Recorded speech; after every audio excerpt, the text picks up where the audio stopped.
चरित अति पावन, मधुर सरस अरु अति मन भावन।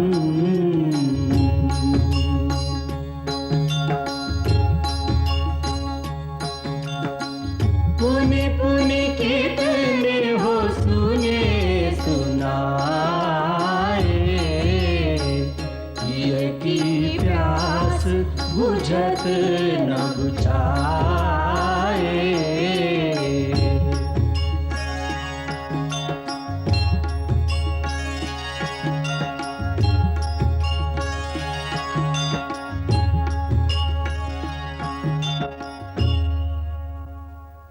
महाराज, हमारे राज्य की दक्षिणी सीमा से सूचना मिली है कि इन दिनों देश के चारों ओर से ऋषि मुनि गोदावरी तट पर पंचवटी की ओर जा रहे हैं। पंचवटी की ओर? कारण? महाराज, उसके निकट महामुनि अगस्त्य का आश्रम है।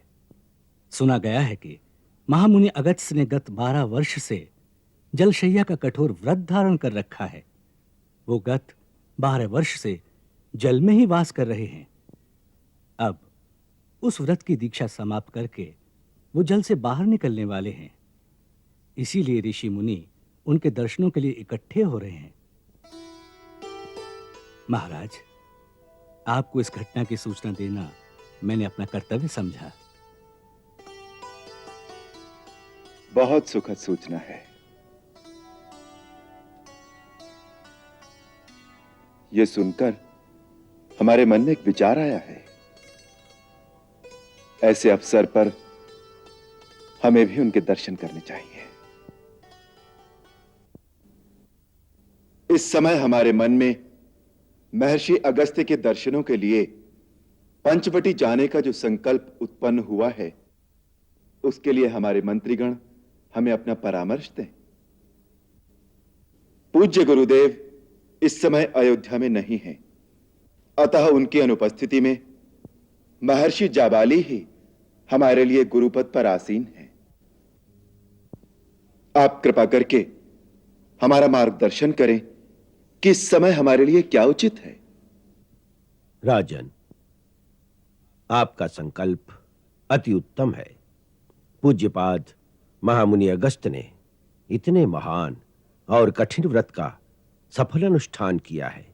उनके इस अनुष्ठान से आध्यात्म और विज्ञान दोनों विद्याओं के मार्ग बहुत आगे तक प्रकाशमान हो जाएंगे।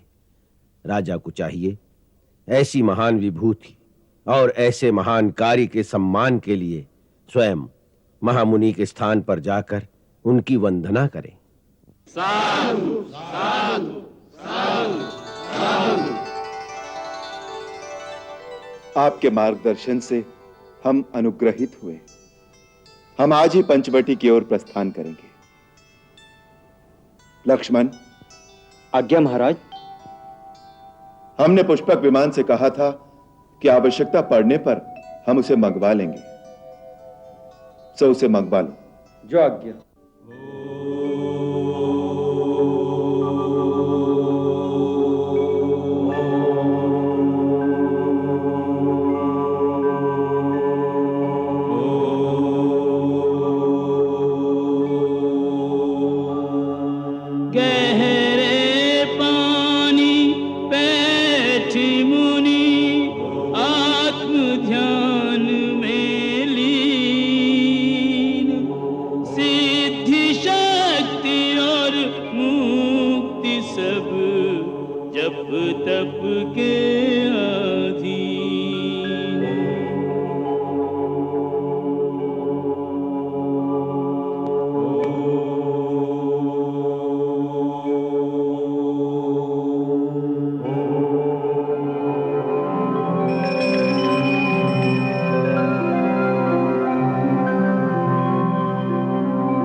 हृदय मनोवे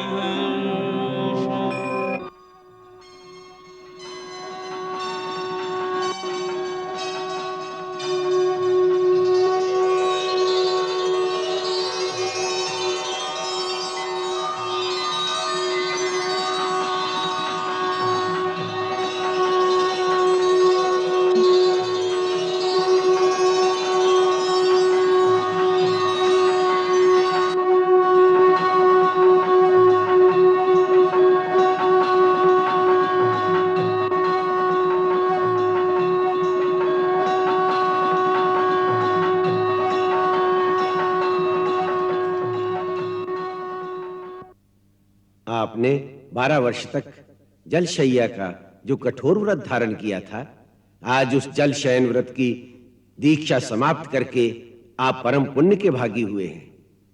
उसी के लिए आपको बधाई देने सब देवता आए हैं। तीनों लोक में आपकी जय जयकार हो रही है। ये सब आपकी कृपा से ही संभव हुआ है। सेवक का प्रणाम स्वीकार करें। आपकी कीर्ति कभी धूमिल न हो।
मैं दशरथ पुत्र राम अपने अनुज सहित भगवान अगस्त्य के श्री चरणों में प्रणाम करता हूं।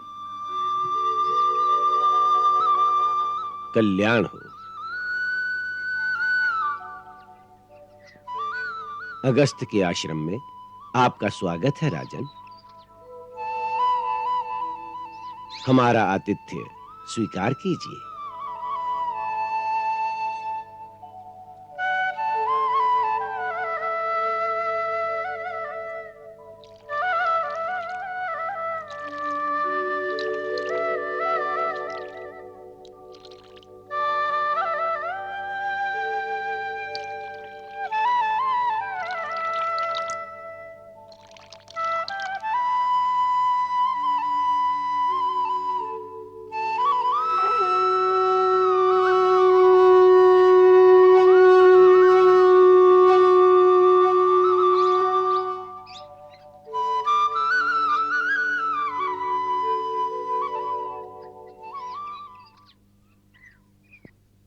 भगवान, आपके इस महान तप की शोभा सुनकर हम यहां आपका अभिनंदन करने के लिए आए हैं।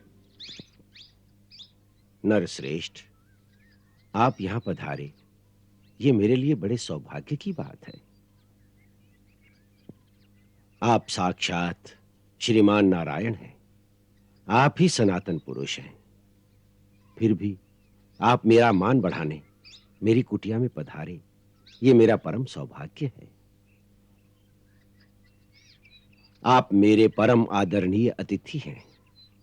मैं आपके श्री चरणों में कुछ भेंट करना चाहता हूं। इसे स्वीकार करें प्रभु।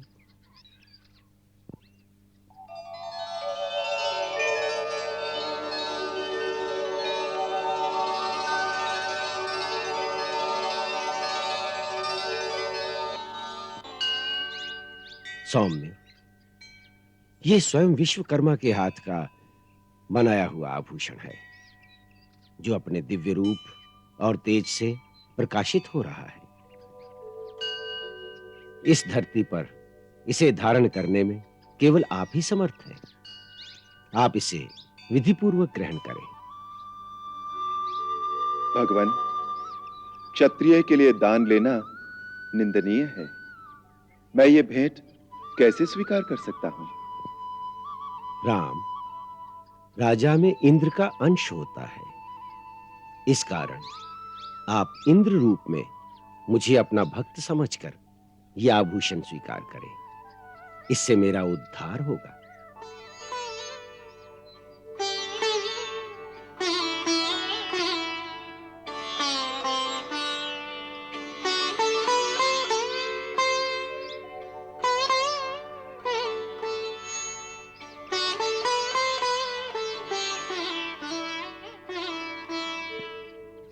ये आभूषण आपके वंश में आपके पुत्र पौत्रों की शोभा बढ़ाता रहेगा। मेरे पुत्र और पौत्रों की? अवश्य। राम, लक्ष्मण को सुमंत्र ने जो दुर्वासा मुनि की भविष्यवाणी वाली बात सुनाई थी, वो सत्य है। तुम्हारे 2 पुत्र परम प्रतापी और महातेजस्वी होंगे। इस पर कदाचित शंका न करो। तुम चारों भाइयों के 2-2 पुत्र होने चाहिए। ऐसा ही विधि का विधान है। इस धरती पर सूर्यवंश का नाश कभी नहीं होता। प्रत्येक चतुर्युगी के अंत से पहले सूर्यवंश का एक राजा हिमालय में जाकर तपस्या में लीन हो जाता है और फिर सत्ययुग के आरंभ होते ही वो फिर से सूर्यवंश की स्थापना करता है। फिर त्रेता युग में तुम अवतार लेते हो। इसी प्रकार ये अमर श्रृंखला चलती रहती है। इसलिए अपने वंश और अपने पुत्रों के बारे में कोई शंका न करो राम।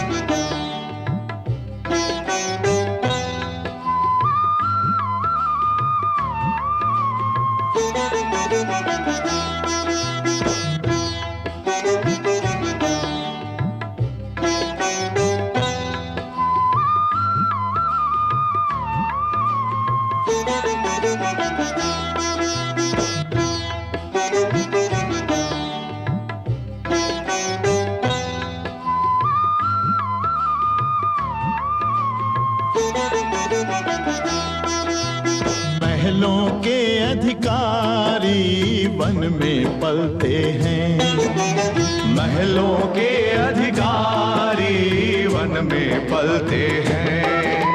भाग्य में लिखे लेख, भाग्य में लिखे लेख न मिटते हैं न बदलते हैं। महलों के अधिकारी वन में पलते हैं।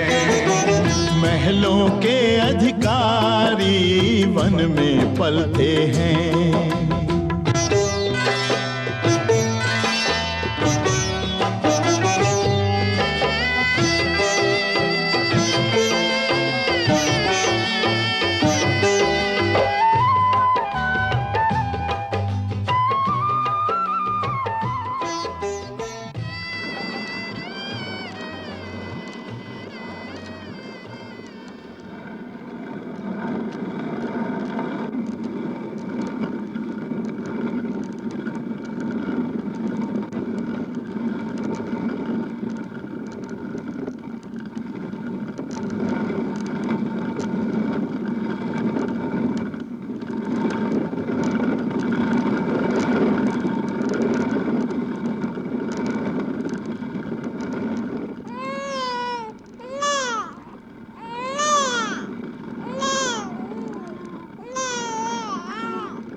जा रहे हो?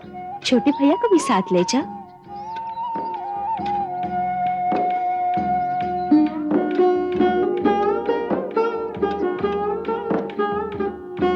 देख, छोटा भैया तेरा खिलौना मांग रहा है, उसे दे दो।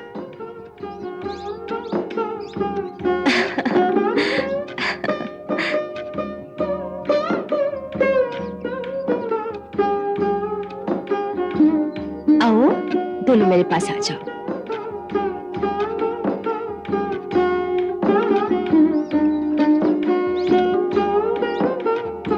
चलो चलो, अम्मा की सहायता करो, उखल में धान डालो।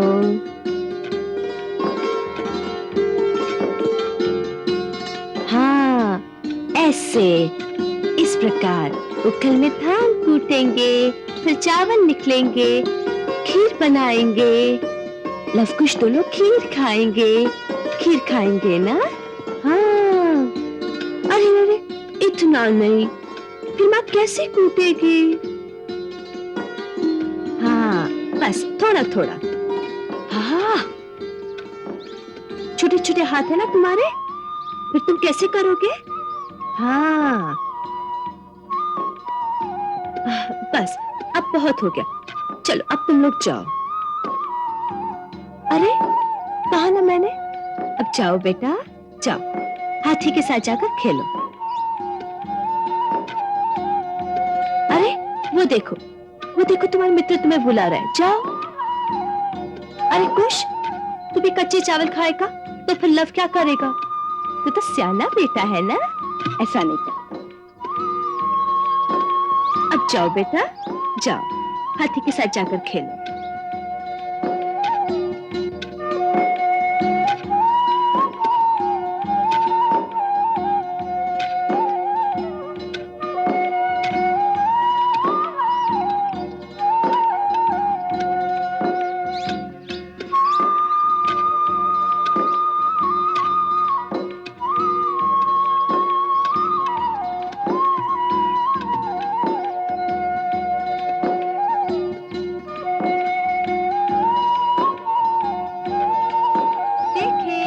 पहले कौन आता है? आजा, आजा, आजा, आजा बेटा, आजा। हाँ, अरे अरे अरे, आजा। हाँ, अरे लव जीत गया।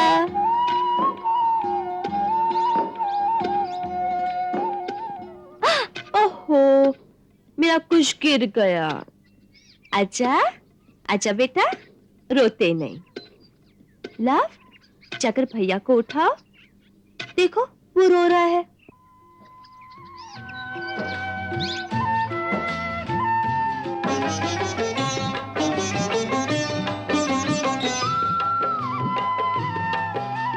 अमृत है वात्सल्य भरे अनुराग में, भाग से ममता का सुख आता भाग में। जीवन में रंग भरते अंधियारे सदा, सोना कुंदन होता तप कर आग में। लालन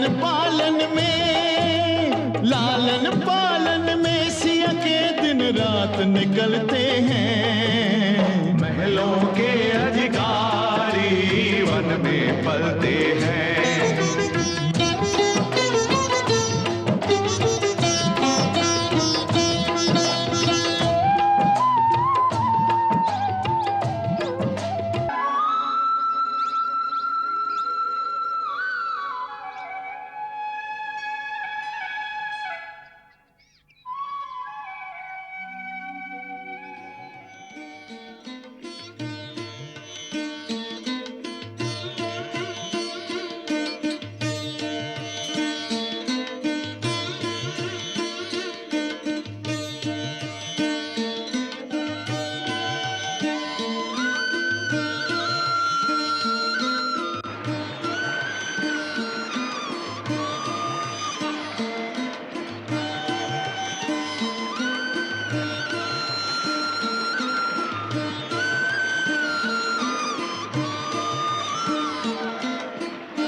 लव कुश, सूर्य भगवान को प्रणाम करो। लव, ठीक तरह करो।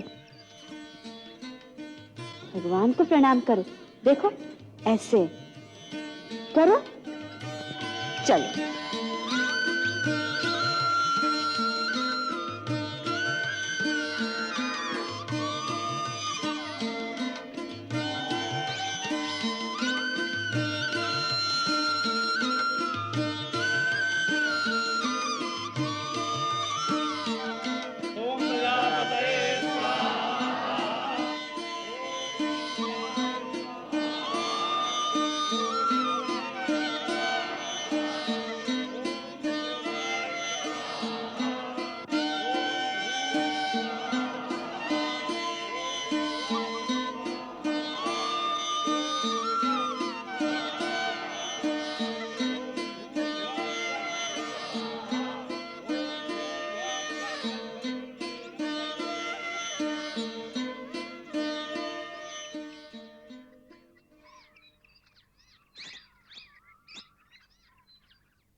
सत्यमित्र, हिमालय से जिस जड़ी को लाने के लिए मैं तुम्हें भेज रहा हूं, उसका पूरा विवरण मैंने इसमें लिख दिया है और उसका चित्र भी बना दिया है। इसे पढ़कर उसे पहचानने में तुम भूल नहीं करोगे। ये जड़ी तुम्हें बद्रिका वन में नर और नारायण नामक पर्वतों के बीच मंदाकिनी नदी के किनारे बहती हुई मिलेगी। जी गुरुदेव। उस घाटी में बहुत घना बद्री वन है, जहां तुम्हें बहुत से वानर और लंगूर दिखाई देंगे, जो बड़ी बड़ी पर्वत शिलाओं से बहते हुए शिलाजीत नामक रस का सेवन करते हैं। तुम उनसे थोड़ी मित्रता कर लेना, वो ये रस तुम्हें भी ला देंगे। ये रस जितना इकट्ठा हो सके ले आना। जी गुरुदेव।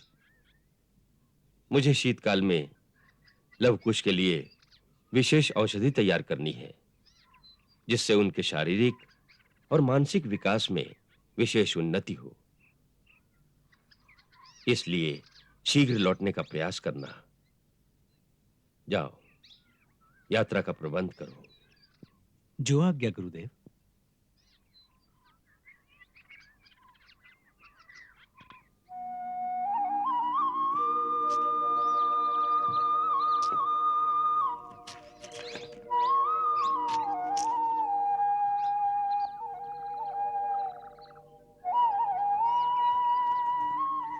गुरुदेव कह रहे थे कि वो इन दोनों के लिए हिमालय से कुछ जड़ी बूटियां मंगवाने वाले हैं, जिनके सेवन से शरीर हृष्ट हो जाता है, बुद्धि तीव्र हो जाती है और मेधा शक्ति के बढ़ने से गुण विद्या आसानी से ग्रहण की जा सकती है।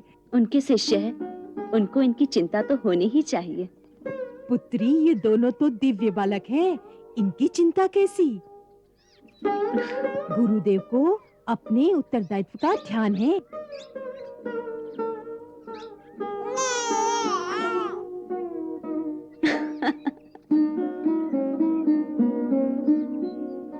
लव, जा बेटा, भैया की सहायता करो, उनका गड्ढा सीधा कर दो।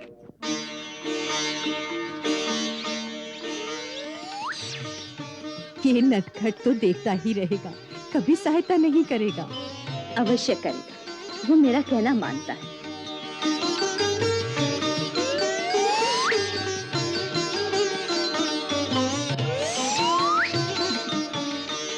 देखा इतना सा काम करके कैसा नाच रहा है नटखट। वनदेवी, वनदेवी, क्या है? हम लवकुश को खेलने के लिए बाहर ले जाएं? खेलने के लिए बाहर ले जाएं? हाँ, बाहर ले जाएं। हाँ, ले जाओ। जब तक मैं भात पका लूं, तब तक उनको बाहर ही खिलाना। अच्छा, चलो लवकुश। माँ, आज आपके लिए क्या पकाऊं? आपकी दांत में पीड़ा थी ना? मेरे से कुछ नहीं खाया जाएगा, केवल दूध पी लूंगी। केवल दूध से कैसे चलेगा?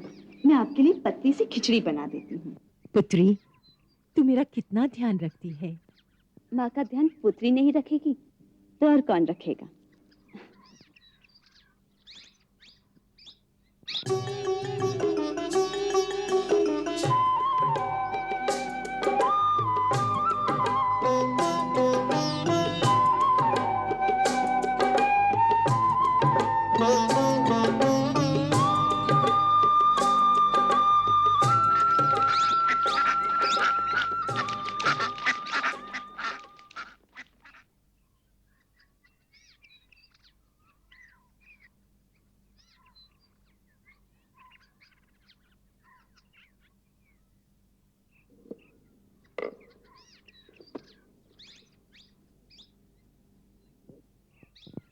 भाई सत्यमित्र, आप बड़े भाग्यवान हैं। गुरुदेव आपको हिमालय के उस स्थान पर भेज रहे हैं जो स्वयं एक महान तीर्थ है। मुझे एक बात का विस्मय है। क्या?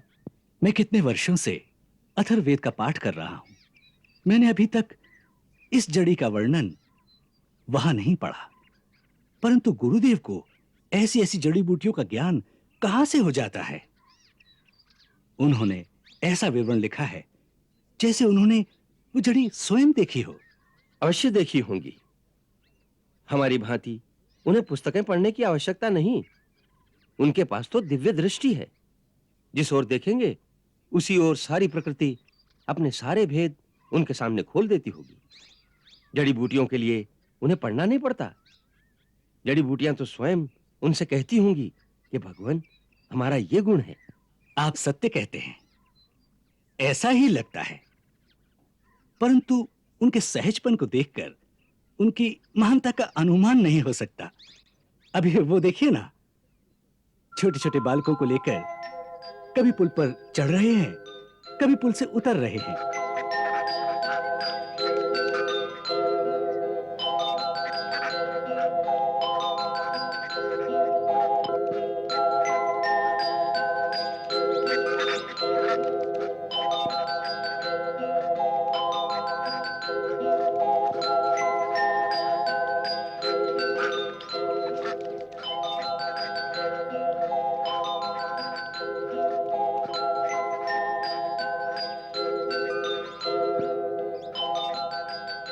यह तो उनकी लीला है।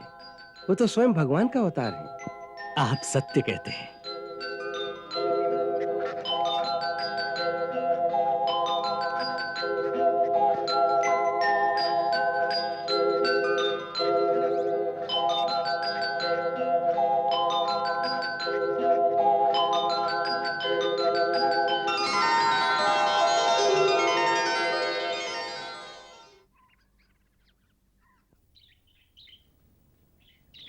लव कुश, अब हाथी घोड़ा छोड़ो। देखो मैंने क्या बनाया। धनुष बाण। आजा आजा, जल्दी आजा। आजा। अब देखो धनुष बाण कैसे चलाते हैं। देखो मैं तुमको दिखाती हूँ। ये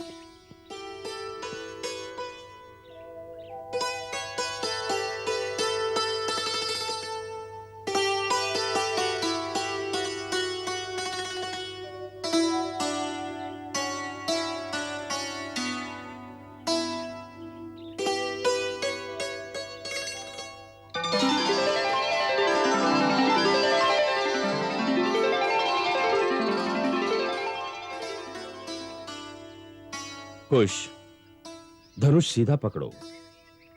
पहले बाण को निशाने की सीध पर रखो और डोरी अपने कान तक खींच कर रखो। ऐसे? हाँ, फिर अपनी दृष्टि निशाने पर स्थिर करो। जहां बाण लगेगा उस स्थान पर अपने ध्यान को केंद्रित करो।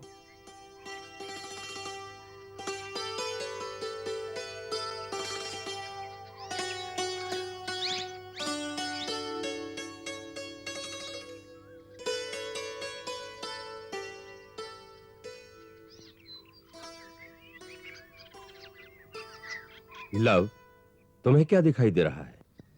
गुरुदेव, उस बांस से लटका हुआ आम। तुम अपने बाण से किसका निशाना कर रहे हो, बांस का या आम का? आम का। गुरुदेव, मैं उस धागे का निशाना करूंगा जिसके साथ आम लटका हुआ है।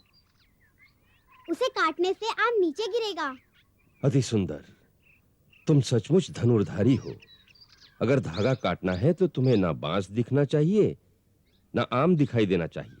तुम्हें केवल धागा ही दिखाई देना चाहिए। अच्छा गुरुदेव। अब अपने अपने आम के धागों पर अपनी दृष्टि केंद्रित करो, और जब तुम्हें कुछ ना दिखाई दे, केवल धागा ही दिखाई दे, तभी अपने अपने बाण छोड़ना।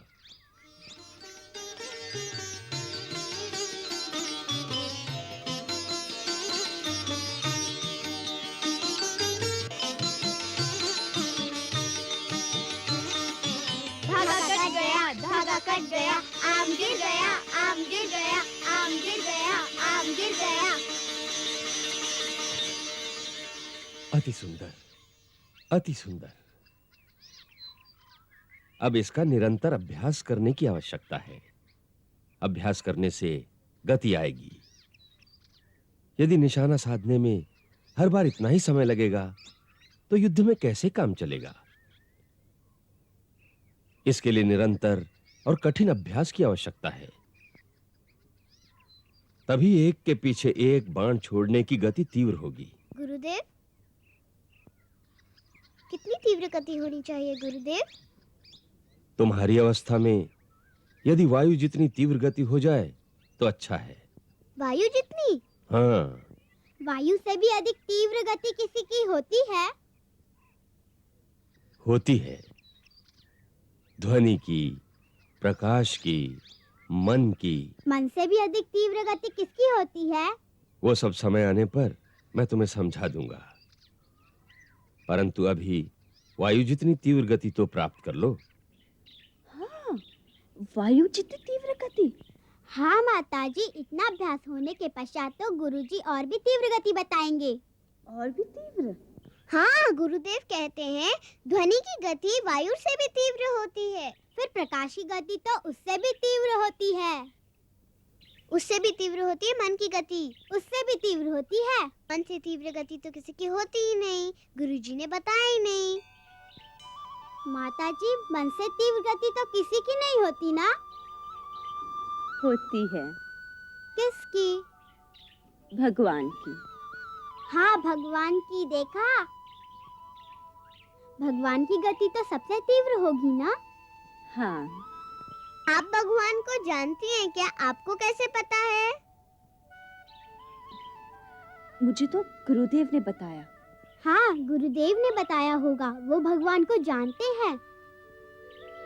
वो कहते हैं आजकल भगवान धरती पर आए हुए हैं। अच्छा? हाँ माताजी, अयोध्या में श्री राम है ना? गुरुदेव कहते हैं वो भगवान का अवतार है। गुरुजी कहते हैं उन्होंने भगवान की कथा लिखी है, रामायण। और जब बड़े होंगे तो हमको संगीत के साथ पढ़ाएंगे। माताजी, क्या भगवान जी अयोध्या में रहते हैं? हाँ, ये सत्य है। आप उन्हें जानती हैं? उन्हें तो सारा संसार जानता है। तब तो भगवान भी सारे संसार को जानते होंगे। हाँ। तब तो वो आपको जानते होंगे। अवश्य जानते होंगे। हमें भी। समस्त प्राणियों में जब उन्हीं का वास है तो वो तो सभी के अंतर में वास करते हैं। मेरे अंदर भी वास करते हैं। हाँ? तब तो मैं भी भगवान हूँ। कुश भैया, मैं भगवान हूँ। परंतु कुश भैया के अंतर में भी उन्हीं का वास है, सो कुश भैया भी भगवान का रूप है। माताजी, फिर दोनों में से बड़ा भगवान कौन है? बड़े भैया का बड़ा भगवान और छोटे भैया का छोटा भगवान। तो सदा मुझे ही प्रणाम करना पड़ेगा। अभी सारा तर्क छोड़ो, मैं वन से लकड़ियाँ लाती हूँ। इतने में आप लोग थोड़ा व्यायाम करो और धनुष बाण का अभ्यास करो। आज मैं भी वन में लकड़ियाँ लेने जाऊंगा। मैं भी जाऊंगा। अच्छा चलो, अपनी अपनी कुल्हाड़ी उठा और चलो मेरे साथ।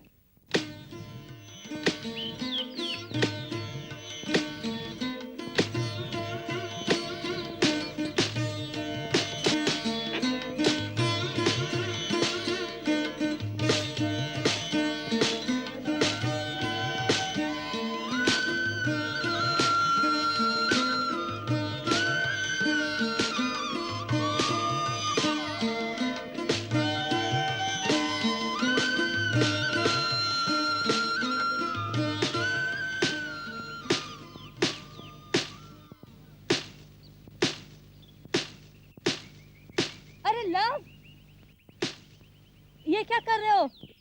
पेड़ से लकड़ी काट रहा हूँ। ऐसा नहीं करते बेटे, पेड़ को नहीं काटते बेटा। आप भी तो काट रही हैं। हम ईंधन और गुरुदेव के अग्निहोत्र के लिए वन से सूखी लकड़ियाँ एकत्रित करते हैं। हरे भरे और स्वस्थ पेड़ को कभी नहीं काटते। क्यों माताजी? देखो इनको कितना घाव लगा दिया। अब तुम्हारे अंग पे कोई शस्त्र से प्रहार करेगा तो तुम्हें पीड़ा होगी ना? हाँ होगी। इसी प्रकार इन्हें भी पीड़ा होती है। इनके अंदर भी क्या जीवन होता है? अवश्य होता है।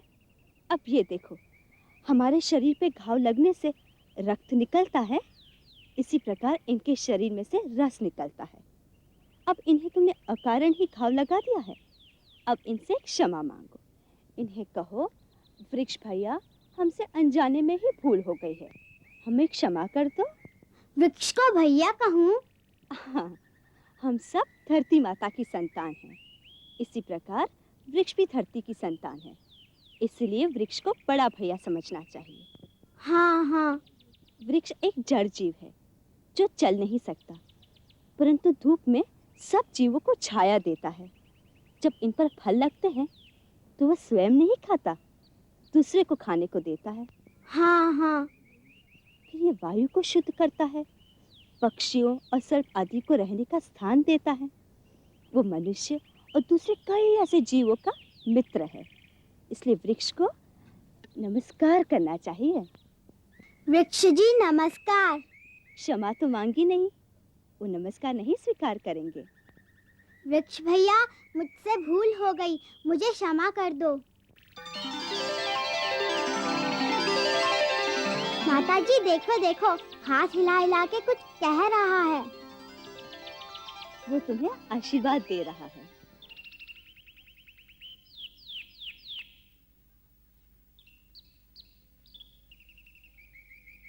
मंगल भवन अमंगल हारी, प्रभु सुदशरथ अजिर बिहारी।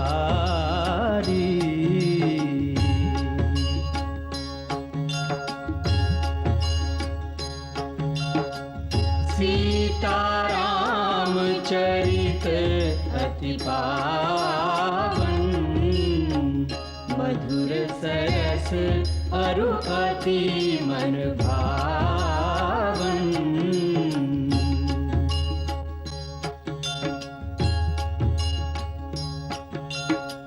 पुनि पुनि कितने हो सुने सुनाए, हिय की प्यास बुझत न बुझाए।